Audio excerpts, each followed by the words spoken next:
नमस्ते। थर्ड आई में आपका स्वागत है। कल लोकसभा में और सदस्य निकाले गए, रिकॉर्ड बनाया जा रहा है, रिकॉर्ड पे रिकॉर्ड बना रही है और ये सरकार तो रिकॉर्ड में बहुत विश्वास रखती है। 141 सांसद अब तक निष्कासित कर चुकी है। दूसरी तरफ कल इंडिया गठबंधन की मीटिंग हुई। इंडिया गठबंधन की मीटिंग, जैसा बहुत से लोगों का था कि ममता बनर्जी अपना दावा ठोकेंगी, अरविंद केजरीवाल अपनी दिक्कत करेंगे, अखिलेश यादव कुछ करेंगे, लेकिन मुख्यतः जो मोटे तौर पे हुआ, सब चीजों पे सहमति बनी। प्राइम मिनिस्टर के नाम के लिए ममता बनर्जी और अरविंद केजरीवाल का बहुत ज्यादा इसरार था कि मल्लिकार्जुन खड़गे साहब का नाम आगे किया जाए, उनको प्राइम मिनिस्टर कैंडिडेट प्रोजेक्ट करके इलेक्शन लड़ा जाए। लेकिन मल्लिकार्जुन खड़गे साहब ने उसको तुरंत इस बात को वही समाप्त किया कि नहीं, पहले हम लोग इलेक्शन जीत लें, एमपीज जीतना इस समय ज्यादा जरूरी है, फिर देखा जाएगा, और जो होना भी चाहिए। दूसरा ये मोटे तौर पर हुआ कि भाई 31 जनवरी से, मतलब जनवरी के खत्म होते होते ज्वाइंट रैलीज शुरू हो जाएंगी। अब एक जो सबसे पहली जरूरत है, वो सीट आइडेंटिफाई करके कौन सी सीट पे कौन पार्टी लड़ेगी, वो जरूरत है। कांग्रेस ने अपना एक नेशनल अलायंस 5 लोगों का एक ऑलरेडी अनाउंस कर दिया और वो अब मूल रूप से इस पे बात करेगा। उसमें मुकुल वासनिक साहब उसके संयोजक हैं। मोहन प्रकाश जी जो बनारस विश्वविद्यालय में छात्र संघ के अध्यक्ष रहे हैं, फिर राजस्थान की पॉलिटिक्स करते हैं, राजस्थान में एमएलए भी रहे हैं और अब कांग्रेस के साथ पिछले 30-35-40 वर्ष से हैं। मोहन प्रकाश जी हैं, बघेल साहब हैं। भाई बघेल साहब को इसलिए रखा गया, अशोक गहलोत हैं और सलमान खुर्शीद हैं। मैं थोड़ा सा इसमें एक नाम से, सलमान खुर्शीद के नाम से मुझे ये लगा कि ये कोई स्ट्रेटेजिस्ट ऐसे तो नहीं माने जाते, लेकिन शायद बातचीत में और लोगों से इनका एक रोल हो सकता है। खैर देखिए, अभी इंडिया अलायंस में जो बार बार हो रहा है ना कि वन ऑन वन, अब मुझे लगता है ये स्टेट टू स्टेट डिफर होगा। केरला में वन ऑन वन नहीं होगा। केरला में तो पूरा इंडिया अलायंस एक दूसरे के आमने सामने लड़ेगा। मतलब वहां लेफ्ट और यूडीएफ, एलडीएफ और यूडीएफ आमने सामने लड़ेंगे, कांग्रेस और कम्युनिस्ट पार्टी आमने सामने लड़ेगी। जो जीतता है वो तो इंडिया अलायंस ही का बात होगी। वहां बीजेपी का कोई मतलब ही नहीं है, वहां बीजेपी है ही नहीं। तो मैं इस तरह से बात कर रहा हूँ कि ये स्टेट टू स्टेट ये चीज चेंज करेगी। इस बीच एक खबर और है, और वो इंपॉर्टेंट खबर है। खबर यह है कि राहुल गांधी भारत जोड़ो यात्रा पार्ट 2 अब शुरू करने की बात कर रहे हैं। इस तरह की वो है कि वो जनवरी के प्रथम सप्ताह में उसको शुरू कर देंगे। और जो कहा जा रहा है कि वो शायद, पहले था ना कि वेस्ट ईस्ट को करेंगे कवर, लेकिन शायद वो ईस्ट इंडिया, मतलब ईस्टर्न पार्ट ऑफ इंडिया से शुरू करके वेस्ट की तरफ चलेंगे। जो मेरे हिसाब से, मैंने एक ये बनाया है, एक इसकी टेबल बनाई है जो आप टेबल देख सकते हैं। मेरे हिसाब से इस भारत जोड़ो यात्रा पार्ट 2 का प्रपोज रूट क्या होना चाहिए। अच्छा, इसमें एक वेरिएशन ये कहा जा रहा है, क्योंकि इलेक्शन सामने है, इलेक्शन को मद्देनजर रखते हुए ये हाइब्रिड मोड में होगी। ये पैदल भी चलेंगे और कुछ गाड़ी से भी चलेंगे। जैसे मुझे ठीक से याद है, भारत जोड़ो यात्रा पूरी पैदल चली थी, लेकिन जब जम्मू कश्मीर में पहुंचे और बनिहाल के आगे चले तो सुरक्षा कारणों से मतलब सुरक्षा एजेंसीज ने कहा कि इसके आगे आप पैदल नहीं चल सकते हैं। फिर वो श्रीनगर पहुंचे थे लास्ट के लेग में, और फिर श्रीनगर से फिर पैदल जो भी लास्ट लेग था उसको कंप्लीट किया था। ये वाला हाइब्रिड फॉर्मेट में होगी, जैसा कहा जा रहा, तो थोड़ा जल्दी भी हो जाएगा और ज्यादा राज्य भी कवर हो जाएंगे। अब मैंने, अगर आप पहला कॉलम देखिए, मैंने प्रोपोज्ड जो रूट किन किन स्टेट को कवर करना चाहिए वो मैंने दिया है। आसाम से मेरे ख्याल में शुरू होकर आसाम से वेस्ट बंगाल आना चाहिए, वेस्ट बंगाल से उड़ीसा, उड़ीसा से छत्तीसगढ़, उड़ीसा से छूते हुए छत्तीसगढ़, छत्तीसगढ़ से झारखंड निकल जाए, झारखंड से बिहार, बिहार से उत्तर प्रदेश, उत्तर प्रदेश से उत्तराखंड, उत्तराखंड से दिल्ली, दिल्ली से हरियाणा और हिमाचल, गुजरात। अब वो थोड़ा ये होगा कि उत्तराखंड, हिमाचल, दिल्ली, मतलब वो रूट की बात है, लेकिन गुजरात, ये 12 स्टेट मेरे हिसाब से इनको कवर करने चाहिए। भारत जोड़ो यात्रा 1 में भी 12 स्टेट कवर किए थे, लेकिन वो 4.5 महीने की यात्रा थी। ये यात्रा शायद मेरे ख्याल में 1.5-2 महीने में खत्म करने की कोशिश करेंगे। अब कॉलम 2 देखिए, वो इंपॉर्टेंट है। इन सारी स्टेट के सामने वहां से लोकसभा की सीट कितनी है। जैसे असम में 14 है, वेस्ट बंगाल में 42 हैं, उड़ीसा में 21 हैं, छत्तीसगढ़ में 11 हैं, झारखंड में 14 हैं, बिहार में 40, यूपी में 80, उत्तराखंड में 5, दिल्ली में 7, हरियाणा में 10 हिमाचल में 7 और गुजरात में 26, कुल 274 सीट है, 274, जो हाफवे मार्क है, मतलब 272 पे मिलती है आपको, मतलब मैजिक फिगर जिससे आपको पूर्ण बहुमत मिलता है, ये 274 सीटें इस उसमें है। अब दूसरा जो, ये पहला कॉलम हो गया रूट, कौन कौन सी स्टेट, दूसरा यहां इस स्टेट में कितनी लोकसभा सीट है।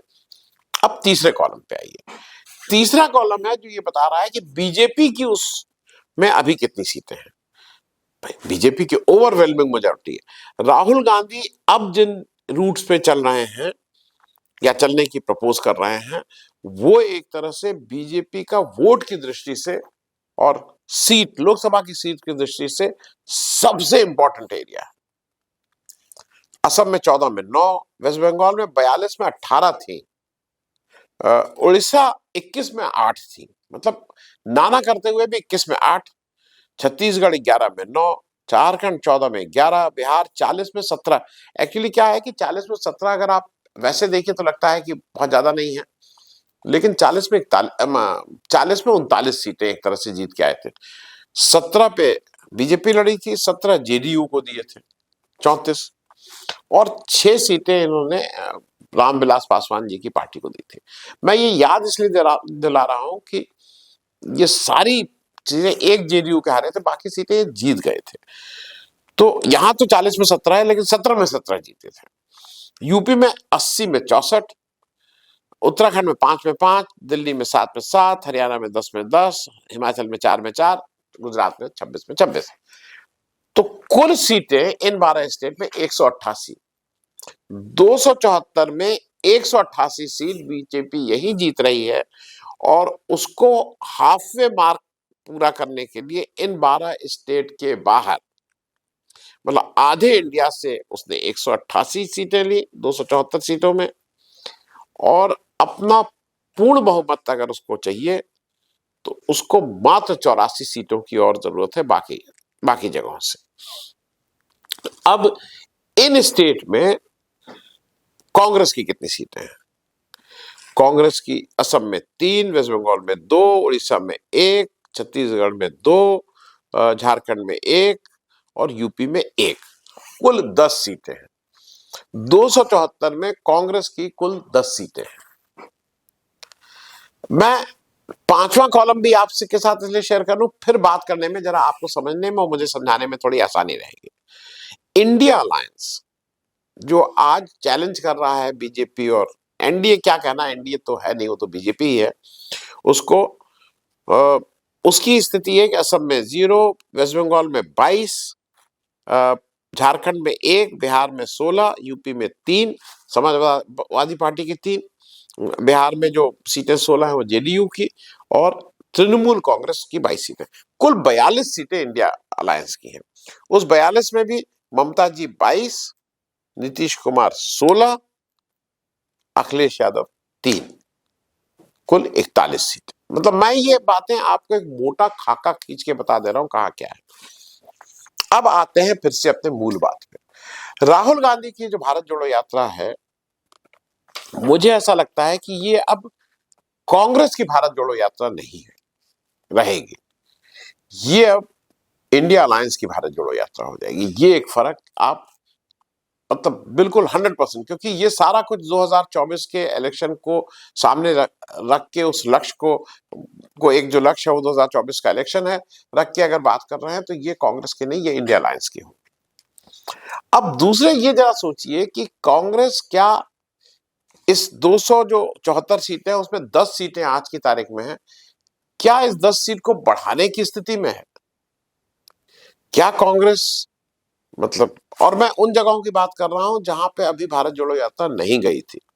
क्या गुजरात में 0, मतलब 26 में 0, या हिमाचल में इस समय तो 1 है लेकिन 2019 में 4 में 4 थी, हरियाणा में क्या एक भी सीट नहीं, उत्तराखंड में क्या एक भी सीट नहीं, उत्तर प्रदेश में क्या एक ही सीट रहेगी? और मतलब मैं इसलिए ये सब बातें कर रहा हूं, असम में 3 सीटें हैं, क्या तीन तीन ही रहेंगी? मुझे लगता है कि कांग्रेस की 10 सीटों से तो बढ़ेंगी। आज की तारीख में ये नंबर्स थोड़ा कहना अनुचित होगा, लेकिन ये तय है कि 10 की 11 होंगी, 10 की 9 नहीं होंगी। तो पहला तो यह है कि कांग्रेस की सीटें बढ़ेंगी। कितनी सीटें बढ़ेंगी वो आगे कभी थोड़ा और इलेक्शन को गरमाने दीजिए, थोड़ा कुछ एक्टिविटी होने लगे तब ज्यादा ठीक स्थिति में होंगे। दूसरा, बीजेपी की 128 सीटें, ये दावे के साथ कहा जा सकता है कि बीजेपी की सीटें कम होंगी, मतलब 187 से तो होंगी ही होंगी।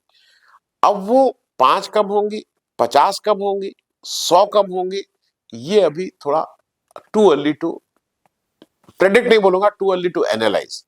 बहुत से फैक्टर काम करेंगे, थोड़ा इलेक्शन को और पास आने दीजिए, तब शायद ज्यादा अच्छी स्थिति में रहेंगे इसको बताने के लिए।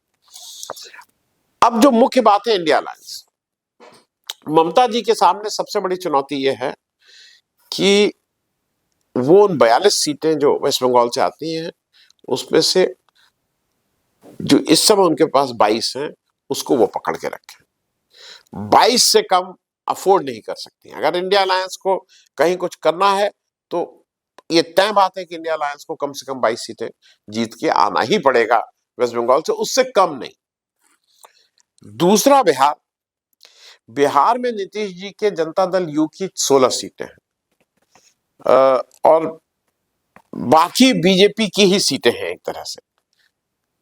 लेकिन मुझे यहां लगता है कि ये एक ऐसी अपॉर्चुनिटी है जहां पे इंडिया अलायंस की सीटें बहुत बढ़ सकती हैं।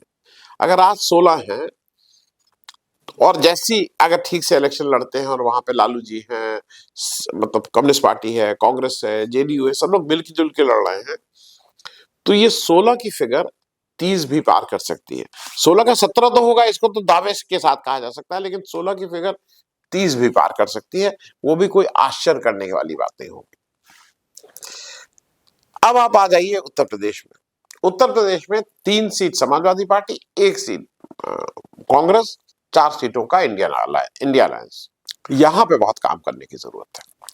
अब यहां पे दिल बड़ा करें, दिल छोटा करें, कांग्रेस की गलती, सपा की गलती, राहुल गांधी की गलती, अखिलेश यादव की गलती, ये सब आप रोना धोना करते रहिए, लेकिन end of the day election आपको लड़ना है, फील्ड में इन दोनों इंडिया अलायंस को जाना है। और आपस की कुछ भी गलतियां हो, उन्होंने ऐसे नहीं देखा, उन्होंने मुझे देख के नमस्ते नहीं किया, वो मुझे देख के खड़े नहीं हुए, मध्य प्रदेश में सीटें नहीं दी, कांग्रेस अहंकारी है, उनको आता नहीं है, ये सारी चीजें अपनी जगह। अब वो समय नहीं रह गया है, क्योंकि उत्तर प्रदेश में अगर आप 80 में 4 सीटें हैं इस समय आपके पास, और अगर आप बीजेपी को चुनौती देने की बात कर रहे हैं तो पहली चुनौती तो आपको उत्तर प्रदेश में देनी होगी। और मैं कोई 40 की बात नहीं कर रहा हूं, आपको 20 का आंकड़ा इंडिया अलायंस को पार करना ही करना होगा। आज फिर मैंने कहा कि आज it is too early to go on individual state, पर वो 20 का आंकड़ा उसको पार करना ही करना होगा। झारखंड के बारे में मुझे काफी इत्मीनान है कि वहां 14 में से 11 सीटें बीजेपी की हैं, 1 इंडिया अलायंस की है, मतलब अदर देन एक अदर देन कांग्रेस की 1 सीट है, झारखंड मुक्ति मोर्चा की 1 कांग्रेस की है, 2 सीटें इंडिया अलायंस की हैं। ये बढ़ेंगी, इसमें कहीं कोई इफ एंड बट नहीं है, ये बढ़ेंगी। हरियाणा बढ़ेगा, इसमें भी कोई इफ एंड बट नहीं है। तो अब जो मूल बात फिर से जो घूम फिर के आ जा रही है कि ये राहुल गांधी की भारत जोड़ो यात्रा कांग्रेस की यात्रा न होकर इंडिया अलायंस की यात्रा है। एक बात और है जो मैंने शुरुआत में इसलिए नहीं कही कि उससे आपको लगता कि नहीं, जब ये बात कह रहे हैं तो इस बात को आगे क्यों बढ़ा। एक बड़ा डाउट मुझे है कि भारत जोड़ो यात्रा ये जो बीजेपी सरकार है वो निकलने देगी। देखिए, जहां जहां उसकी सरकार है, वेस्ट बंगाल में तो उससे कोई वो नहीं है, वेस्ट बंगाल में यात्रा चलेगी, झारखंड में यात्रा चलेगी, बिहार में यात्रा चलेगी, लेकिन जो मूल रूप से बीजेपी रूल्ड या बीजेपी के अलाइड नहीं बोलेंगे, बीजेपी के कहने पे कर देते हैं। जैसे अब Orissa is a test case. Orissa में देखने वाला होगा कि नवीन पटनायक साहब बीजेपी के कहने से इस यात्रा का क्या कहते हैं, क्योंकि उत्तर प्रदेश में तो नीतीश जी की मीटिंग थी रोहनिया में, पहले परमिशन मिल गई, बाद में परमिशन विड्रॉ कर ली गई। तो इस तरह के खेल मुझे लगता है कि राहुल की भारत जोड़ो यात्रा में जरूर होंगे। अब फिर से वही बात है देश के लोकतंत्र के सबसे बड़े मंदिर में लोकसभा सांसदों को निलंबन करना से बड़ी अवमानना कुछ नहीं हो सकती, सब कुछ खत्म हो गया। लेकिन ये भी मुझे लगता है कि वो ऐसा ऐसा सीमेंट बना है उससे कि इंडिया अलायंस को शायद इस समय वैसे ही मतलब गठबंधन की, वैसे ही सीमेंटिंग फोर्स की, वैसे ही फेविक्विक की जरूरत थी जो उसको बांध के रखे। वो इस एक्सपेंशन ने दे दिया है। उसी तरह से मुझे ऐसा लगता है कि राहुल गांधी की भारत जोड़ो यात्रा को बीजेपी रूल्ड स्टेट अगर अपने यहां से नहीं निकलने देंगे, जिसकी मुझे लगता है कि पूरी संभावना उनको, वो इस समय इतना अहंकार में डूबे हुए हैं कि जो वो कर रहे हैं वो ठीक है। तो अगर वो नहीं निकलने देंगे तो उससे वोट की दृष्टि से, कितने वोट का वो होगा वो अभी बताना मुश्किल, लेकिन वोट की दृष्टि से इंडिया अलायंस का फायदा ही होगा, नुकसान नहीं। आज के लिए इतना ही। Thank you so much. धन्यवाद।